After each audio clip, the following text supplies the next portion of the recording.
फहद को हैरत हुई कि उसके मामूली से मजाक से उजाला ने इतना बुरा मान लिया है। वो परेशान था कि उसने ऐसा रिएक्शन क्यों दिया। वो तो बाद में फहद को दुआ ने बताया कि उजाला ने बकायदा पूछा था कि डॉली क्या वाकई उसकी बेटी है, और तो और दुआ ने बकायदा मजाक उड़ाते हुए महानूर को भी बताया। आज फहद ने उजाला को ऐसे बेवकूफ बनाया कि वो घूम के रह गई। कौन उजाला? महानूर ने हैरानी से पूछा। हमारी क्लास में लड़की है, मासूम, सीधी सादी। उसके सामने डॉली को बेटी कह दिया और वो बेवकूफ बन गई। उसने यकीन कर लिया, बल्कि बहुत परेशान रही। महानूर पहले हैरान हुई, फिर बेयकीनी से बोली, अच्छा, लेकिन वो क्यों हैरान और परेशान हुई? फहद इत्मीनान से डॉली के साथ पॉपकॉर्न खाता रहा। महानूर का सवाल बीच में ही रह गया। तुम्हें पता है तुम्हारे जाने के बाद बेचारी ने कैसे कैसे सवाल नहीं किए मुझसे? उसने फहद को फिर बताना शुरू किया।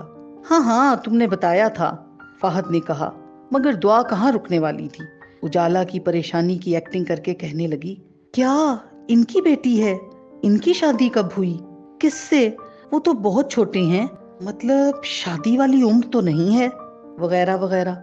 वाकई यकीन करो माही, ये ऐसे ही जोक्स करता है, बंदा सोचता ही रह जाए कि इसके साथ हुआ क्या है। दुआ ने उजाला का पहले दिन वाला सारा वाकया भी सुना दिया। सब एंजॉय कर रहे और पुरानी बातें याद करते रहे। याद तो उजाला भी कर रही थी, बल्कि उसकी हंसी नहीं रुक रही थी। उसने राइटिंग टेबल से उठकर अरूज के पास आने में ही आफियत समझी, और ये देखे बगैर कि अरूज क्या सोच रही है, उसने अपनी सुनाना शुरू की। आपा, आज तो कमाल ही हो गया। आपको बताया था ना आजकल फहद नहीं आ रहा। आज आया तो उसके साथ एक छोटी सी क्यूट सी बच्ची भी थी। अरूज सुन ही नहीं रही थी। उजाला जवाब का इंतजार किए बगैर बोल रही थी। मैंने पूछा ये कौन है, तो कहने लगा मेरी बेटी है। मेरा तो सुन के अजीब ही हाल हो गया। मुझे खुद पे गुस्सा तो आया कि मैं अपने एक्सप्रेशन छुपा नहीं सकी, लेकिन बात ही ऐसी थी। उजाला कहकर हंसने लगी।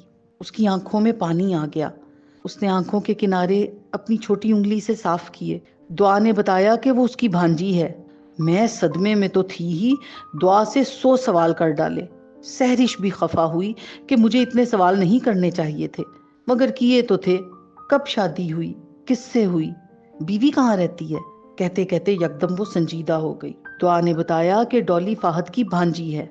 हाय अल्लाह, शुक्र, वरना मेरा क्या होता। उजाला खुद से ही बातें किए जा रही थी। सोच रही हूँ, जाने फहद मेरे बारे में क्या सोच रहा होगा। कल एक बार तो उसको बताऊंगी कि उसने मुझसे झूठ बोलकर अच्छा नहीं किया। सही है ना आपा? उजाला ने बोल बाल कर अरूज को देखा। अरूज ने उसकी एक बात नहीं सुनी थी। उजाला ने परेशान होकर अरूज को बुलाया। आपा, आपा। अरूज चौंकी और बेसाख्ता उजाला के गले रखकर रोने लगी। उजाला ने परेशानी से पूछा, क्या हुआ आपा?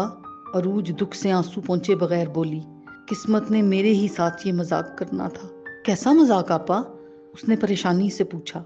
अरूज ने कुछ नहीं कहा, गले लगकर खूब रोई। उजाला अपनी सारी बातें भूल गई। उसने परेशान होकर अरूज को खुद से अलग किया और रोने की वजह पूछी। आपा क्या हुआ, क्यों रोए जा रही हैं? और जो वजह अरूज ने बताई, उस पर उजाला का मुंह हैरत से यूं खुला कि वो काफी देर तक बंद करना ही भूल गई। उस पे सकता तारी था। अरूज का पूरा जिस्म हिल रहा था। उजाला बेजान हो रही थी। अरूज ने उजाला को सहारा दे रखा था, या सहारा ले रखा था, लेकिन उजाला के कानों में हथौड़े बरस रहे थे। आपा कहे जा रही थी और उजाला के जहन में कहानी बनने लगी। कल अम्मी अपने कमरे में मेरे लिए कपड़े निकाल रही थीं। मैं बहुत खुश थी, अम्मी भी बहुत मुतमईन। अम्मी कहने लगी, ये वो मेरे जहेज के लिए देख रही हैं। अभी हम बातें ही कर रहे थे कि आंटी की कॉल आ गई, और मैंने अम्मी को बताया कि आंटी की कॉल है। अम्मी बहुत खुश हुई, सलाम दुआ हालचाल पूछा। मैंने बहुत झिझक के बात की और पूछा कि इतने दिन हो गए, आपने ना हफ्जा ने कॉल की। आंटी बेतासुर आवाज में कहने लगी, मसरूफियत बहुत है, घर के बखेड़े ही खत्म नहीं होते, कॉल करना याद ही नहीं रहा। मैं अंदर से जैसे मर गई, फिर भी हिम्मत करके पूछा, आंटी अगर आप माइंड ना करें तो कभी कभार आपको या हफ्जा को कॉल कर लिया करूं। आंटी संजीदा और रूखा सा बोली, तुम तो कॉल कर लोगी, लेकिन मेरे लिए सुनना मुश्किल है। मुझ पर कामों का बर्डन बहुत ज्यादा है, और हफ्जा भी अपनी स्टडीज में बहुत बिजी है, इसलिए थोड़ी मुश्किल हो जाएगी। जब हम फारिग हुआ करेंगे खुद ही कर लेंगे। मैं कितना हैरान हुई तुम्हें क्या बताऊं।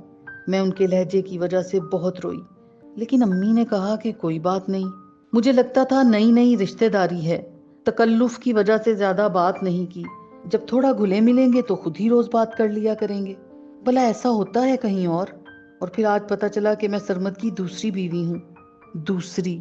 اجالا بھی رخصتی نہیں ہوئی، مجھ پر یہ افتاد آ پڑی ہے۔ بھلا بتاؤ میں کیسے جھیلوں اس غم کو، کیسے؟ اجالا گہری سوچ میں گم تھی۔ جانے اب کیا ہوگا۔